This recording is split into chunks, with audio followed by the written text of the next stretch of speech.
The average cockroach is twice the size of a jewel wasp, so Ripley must rely on stinging Carl with a powerful venom. Strong. Yeah.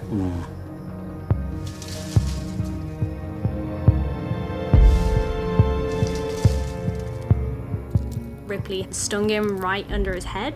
This helps to paralyze him so he can't escape.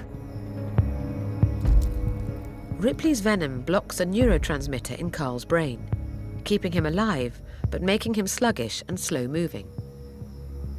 When Ripley stings Carl, she basically just turns him into a zombie.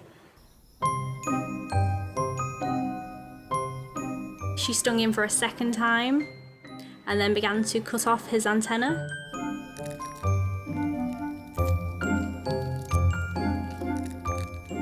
The wasp will cut off the cockroach's antenna as a way of limiting any chance they could escape. There will be small droplets of blood of Carl coming out at the end of the antenna. And yeah, Ripley will drinking that. That will be the refreshment drink for her. Yeah, it's pretty cool.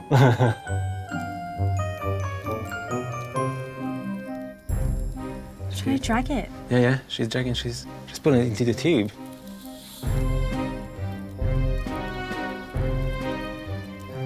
And then she started to drag him into a burrow, which is a small little tube that we put in there just so we can see what they're doing. That's good, that's really good. In the insect house, Ripley's jewel wasp larva has hatched. It's bad news for cockroach host Carl. Carl is alive, but he's not really himself anymore. He just exists to feed Ripley's baby, really. The larva will feed on Carl's surface for a couple of days. And then it'll start to burrow into Carl and start eating all the least essential organs first, just because it wants to keep its zombie host alive for as long as possible. Everybody likes fresh food. Inside Carl, the larva enters the pupa stage, starting its transformation into a wasp. Carl dies, it just pupates inside him and hatches out, bursts out the dead cockroach. Do you actually not feel a bit sorry for the cockroach? A little bit sorry for them, but then I see the wasps and yeah. I feel like, well, they need to reproduce somehow. When it hatches, it's vital Ripley's baby is a girl. We had to be successful, otherwise we will lose the species. So that's why it's so important. Now the keepers will have to wait to know if Ripley has produced a female. Weaving spider, Ruby. Ruby is an amazing predator. She is absolutely massive. In the wild, the spider will happily feast on a bird. Hey, Ruby. Golden orb weavers are really cool. Wow, it's a good-looking web you've got there. They are usually found in Australia. I'll give you a bit of a drink, just in case you're a little bit thirsty. They spin amazingly huge webs. Oh, you really are thirsty. The web of a golden orb weaver can be 2 meters across and last years. Their species is the oldest spider genus on Earth. And Ruby is 8 times the size of a common house spider. She is a very big girl and she is lightning fast. Anything that touches the web, she is there to investigate and capture or kill anything instantly.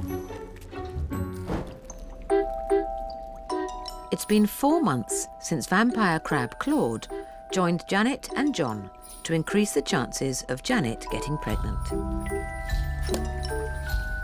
This morning brings a surprise. I went in to check on the vampire crabs, as I usually do each morning, and there they were. Hey, Tomash, I think we got babies. Joey, Come look. Oh yeah. There are about 6 or 7 tiny little babies running around that I could see.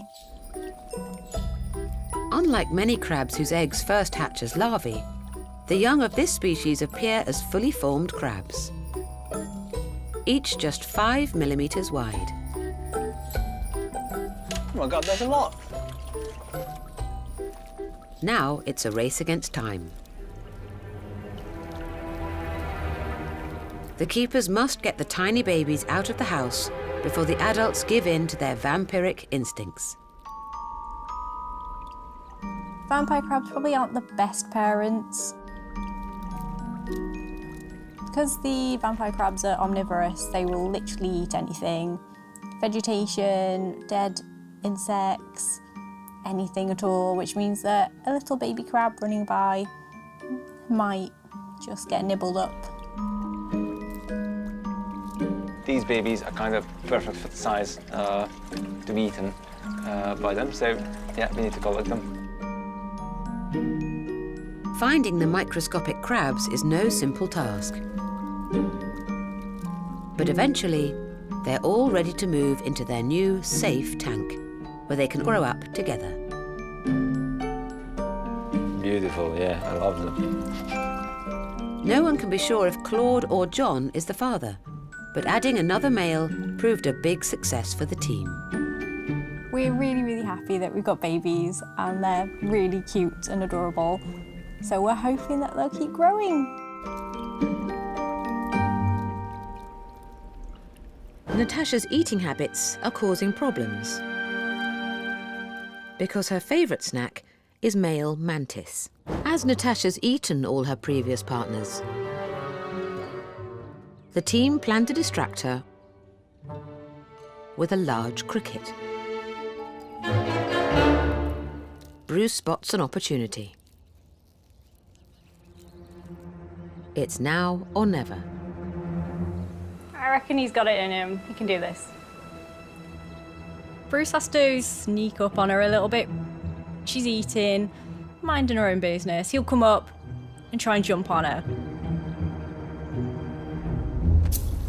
Ooh, perfect, perfect.